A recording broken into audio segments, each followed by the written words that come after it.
बच्चों, जैसा कि आप जानते हैं कि मेरा यूट्यूब चैनल है। मैं इस पर अब प्रतिदिन कक्षा 10 की गणित का प्रत्येक लेसन का चैप्टर वाइज हर क्वेश्चन करवाऊँगा। आप सब इसे देखें और इसे लाभ लें। ये जैसा कि आप देख रहे हैं, गणित के पहले चैप्टर गणित के एक चैप्टर त्रिकोणमिति के बारे में मैं पढ़ाने जा रहा हूँ। जैसा कि लेसन वाइज मैंने लिखा है त्रिकोणमिति, ये लेसन 8 है। ये मैं शुरू कर रहा हूँ। इसमें जैसे कि दिया गया है कि त्रिकोणमिति है क्या, तो मैंने ये बताया है कि त्रिकोणमिति गणित परिभाषा है त्रिभुज की भुजाओं और कोणों से संबंधित माप को त्रिकोणमिति कहते हैं। या किसी त्रिभुज की भुजा और कोण से संबंधित जो माप होता है। फिर इसमें कुछ त्रिकोणमितीय अनुपात होते हैं। इन सब के बारे में मैंने बताया कि त्रिकोणमितीय अनुपात क्या है। संपूर्ण त्रिभुज के दोनों न्यून कोणों के साथ उसकी भुजाओं के अनुपात को त्रिकोणमितीय अनुपात कहते हैं। अब फिर मैं आगे आप सबको बताता हूँ। इसमें कुल 6 त्रिकोणमितीय अनुपात होते हैं, जैसे साइन है, कॉस है, टैन है, कॉट है, सेक है, कॉसेक है, ये सब होते हैं। अब इन त्रिकोणमितीय अनुपातों के बीच कुछ संबंध भी होते हैं, ठीक। तो वो समकोण त्रिभुज के कर्ण समकोण त्रिभुज की भुजा के साथ इसके संबंध होते हैं। तो वो संबंध मैंने लिखे हैं कि साइन थीटा बराबर लंब बटे कर्ण होता है, कोस थीटा बराबर आधार बटे कर्ण होता है, टैन थीटा बराबर होता है लंब बटे आधार होता है। ऐसे ही कोसेक थीटा है, कोसेक थीटा का होता है कर्ण बटा लंब, सेक थीटा का कर्ण बटा आधार होता है, और कॉट थीटा का होता है आधार बटे लंब। इन त्रिकोणमितीय अनुपातों का उपयोग करके ही हम पहले चैप्टर में क्वेश्चन सॉल्व करेंगे। अब मैं तो आपको बता देता हूँ कि ये जो त्रिकोणमितीय अनुपात होते हैं, इसमें कौन सी भुजा आप लंब मानोगे, कर्ण वो कोण पर डिपेंड करता है। तो हमने आपको बताया है कि जिस कोण का त्रिकोणमितीय अनुपात लिया जाता है, जिस भी कोण का आप त्रिकोणमितीय अनुपात लेंगे, जैसे यहाँ पे देखिए मैंने कोण B लिया है, तो इसके सामने वाली भुजा, जैसे जो भी कोण त्रिकोणमितीय अनुपात लेंगे, जैसे ये समकोण त्रिभुज है, तो आपको पता है कि इसमें एक कोण तो 90 अंश होता है। जैसे अगर मैं कोण C लेता हूँ, कौन सा C लूँगा, तो इसके जस्ट सामने वाले, हमें ये कोण नहीं लेना, मुझे न्यून कोण देखने, ये दोनों न्यून कोण।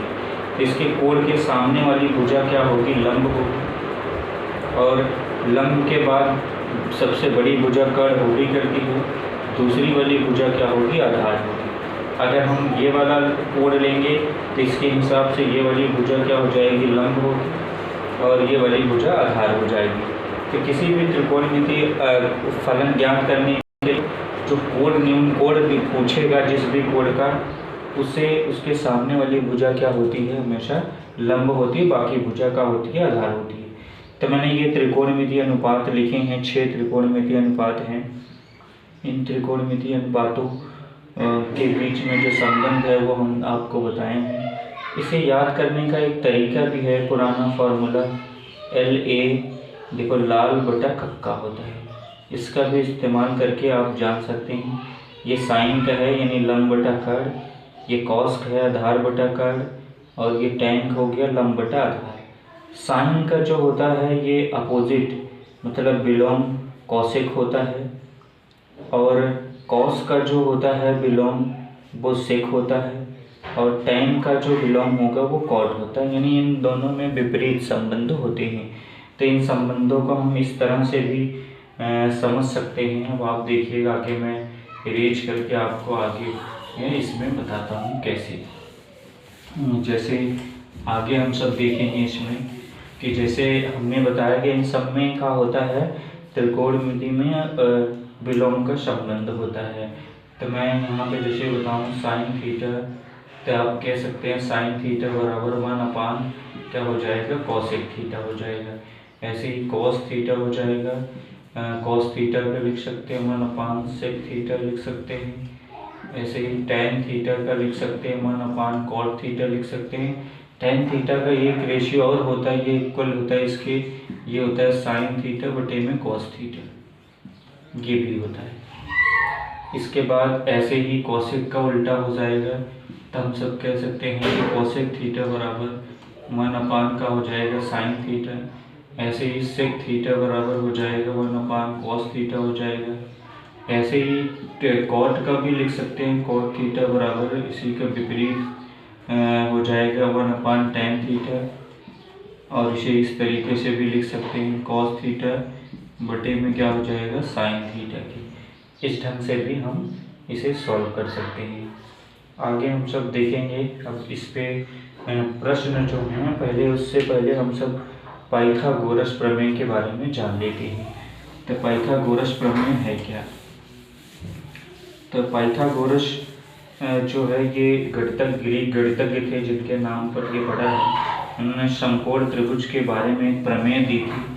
समकोण त्रिभुज का जो कर्ण होता है उसका वर्ग अन्य दो भुजाओं के वर्ग के क्या होता है, बराबर होता है। तो ये प्रमेय मैं इसलिए बता रहा हूँ क्योंकि इन सब प्रश्नों में आपको इसकी जरूरत पड़ेगी कि समकोण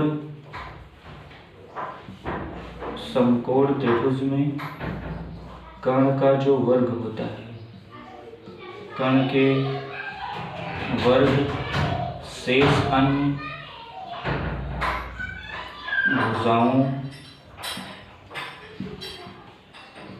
भुजाओं के वर्गों के योगफल के बराबर होता है। ये समकोण त्रिभुज है, ये मैं मान लेता हूँ A है, B है, C है। इस समकोण त्रिभुज में ये वाली जो भुजा है हम मान लेते हैं कि ये ना समकोण त्रिभुज बना रहा है, तो ये सामने वाली भुजा कर्ण होती है, बड़ी वाली भुजा, ये वाली भुजा लंब है और ये वाली भुजा आधार है। तो इससे जो सूत्र बने हैं वो क्या बनेगा, देखिएगा कि कर्ण का जो स्क्वायर होता है, कर्ण का स्क्वायर जो होता है ये बराबर होता है लंब के स्क्वायर के प्लस आधार के स्क्वायर के, इसके क्या होता है बराबर होता है। ऐसे ही अब इसी का हम सब आधार का और वर्ग का, आधार का और लंब का भी ज्ञात कर सकते हैं। देखिए लंब का निकालना है तो लिखेंगे लंब का स्क्वायर बराबर कर्ण का स्क्वायर माइनस क्या हो जाएगा आधार के स्क्वायर, ऐसे। फिर अगर हमें आधार निकालना हो तो लिखेंगे आधार का स्क्वायर बराबर ये हो जाएगा कर्ण का स्क्वायर माइनस क्या कर सकते हैं लंब का स्क्वायर। ये सारी चीज़ें हम बिना त्रिभुज बनाए ही, अगर दो भुजाएं किसी भी समकोण त्रिभुज में दी गई, अगर ये सारी चीज़ें आपको कंठस्थ हों तो आप बिना सॉल्व करे भी पता कर सकते हैं। तो इनका उपयोग हम सब करेंगे जहाँ पे हमें दो भुजा दी रहेगी, तीसरी भुजा अगर समकोण त्रिभुज में ज्ञात करनी होगी तो हम सब इसे सॉल्व कर सकते हैं। आप यही चीज़ ऐसे भी लिख सकते हैं जैसे मैंने अभी बताया कि लाल बटा कक्का शॉर्ट ट्रिक होती है। तो अगर इसके बेस पे हम अगर ये बनाएं तो हम सब ऐसे भी लिख सकते हैं कि k का स्क्वायर बराबर l का स्क्वायर प्लस k का मतलब कर्ण, l का मतलब लंब, a का मतलब आधार समझ लेते हैं। तो ऐसे ही मैं l का स्क्वायर बनाऊँ तो l का स्क्वायर बराबर k का स्क्वायर माइनस a का स्क्वायर हो जाएगा। ऐसे ही अगर मैं a का स्क्वायर बनाऊँ तो k का स्क्वायर माइनस l का स्क्वायर हो जाएगा। ये शॉर्ट तरीके से समझ सकते हैं कि इस तरीके से हम बना सकते हैं। तो ये त्रिकोणमितीय अनुपात थे। अब मैं एक्सरसाइज का आपको क्वेश्चन बताऊंगा। ये सारी चीज़ें आपने देखी। एक्सरसाइज का पहला क्वेश्चन है, देखिएगा इसमें एक्सरसाइज 8.1 इसका पहला क्वेश्चन है। पहला क्वेश्चन दिया गया है इसका, किसी त्रिभुज, एक त्रिभुज ABC में एक त्रिभुज ABC में दिया है कि B समकोण है, कोण B बराबर 90 अंश है। प्रश्न में पूछ रहा है, कह रहा है कि AB बराबर 5 सेंटीमीटर है। इसके बाद BC बराबर 12 सेंटीमीटर है। BC बराबर 12 सेंटीमीटर है। फिर आगे प्रश्न में पूछ रहा है वो तो साइन ए कॉस ए और tan ए का मान ज्ञात करिए। साइन ए कॉस ए तथा tan ए का मान बताएं। अब ऐसे ही आगे हम सब देखेंगे, इसमें ज्ञात करेंगे। तब मुझे यहाँ से त्रिभुज की जो समकोण त्रिभुज दिया है उसकी 2 भुजाएं ज्ञात हैं, तीसरी भुजा हमें निकालनी है। तो वो कैसे करेंगे, तो हम आपको बेस से एकदम बताते हैं। सबसे पहले आप एक समकोण त्रिभुज से फॉर्म कर लीजिए शर्त के अनुसार जैसे दिया गया है। ए बी समकोण है तो बी समकोण की जगह लिख देते हैं इसे, और ये सी मान लेते हैं। यहाँ जो कोण पूछा है, आप ध्यान देने वाली बात ये होगी कि जो कोण पूछा है वो ये वाला कोण पूछा है, ये वाला कोण दिया है। तो जो कोण होता है उसके सामने वाली भुजा मैंने बताई थी कि लंब होती है, तो उसके हिसाब से हम सब सॉल्व करेंगे। पहले जो भुजा दी गई वो लिख लेते हैं। ए बी कितना दी गई है 5, BC कितनी है 12। तो आपको पता है कि पाइथागोरस लगाएंगे तो ये वाली भुजा 13 आएगी। हम निकाल लेते हैं। यहाँ पे कर्ण होगा, देखिए त्रिभुज लिखेंगे ABC में हम लिखेंगे यहाँ AC का स्क्वायर बराबर हो जाएगा AB का स्क्वायर प्लस BC का स्क्वायर। तो यहाँ से मुझे AB 5 है तो 5 का स्क्वायर हो जाएगा, ये 12 का स्क्वायर हो जाएगा। ऐसे ही लिख लेंगे। AC का स्क्वायर बराबर हो जाएगा, ये 25 होगा और ये 144 होगा। तो AC बराबर हमारा कुल मिला के आएगा 169।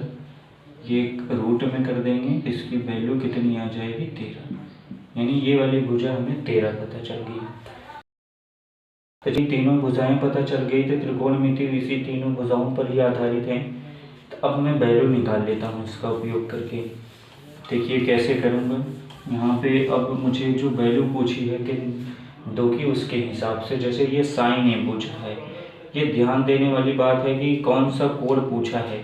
ए यहाँ थीटा ना देके ए दिया है, ए का मतलब कोण से ही है। जैसे यहाँ बी कोण है, यहाँ ए है, यहाँ क्या है सी है, तो ये कोण ए दिया है। तो मैंने अभी थोड़ी देर पहले आपको ये बताया था कि साइन का पहले ले लीजिए सूत्र क्या होता है, लंब बटा का होता है कर्ण, तो लंब बटा कर्ण होता है।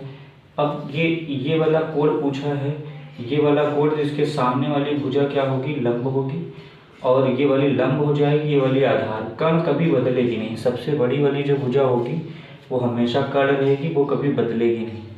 तो इस चीज़ के अनुसार हम कह सकते हैं कि ये वाली हमारे ये कोण दिया है तो इसके सामने वाली भुजा क्या होगी, लंब होगी। तो ये 12 हो जाएगी। अब सब यहाँ सूत्र के अनुसार लिख देंगे।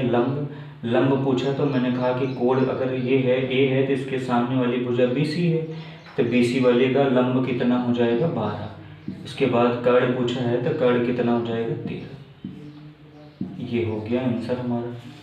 ऐसे ही नेक्स्ट पूछेगा, जैसे कॉस ए पूछा है तो लिखेंगे कॉस ए बराबर होता है आधार बटे का हो जाएगा कर्ण।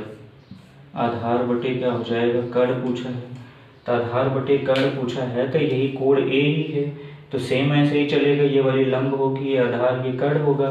तो यहाँ पे जो आधार है वो कौन सी हो जाएगा, देखो ये 5 हो जाएगी, क्योंकि लंब जो है वो BC है, और कर्ण कितना हो जाएगा 13।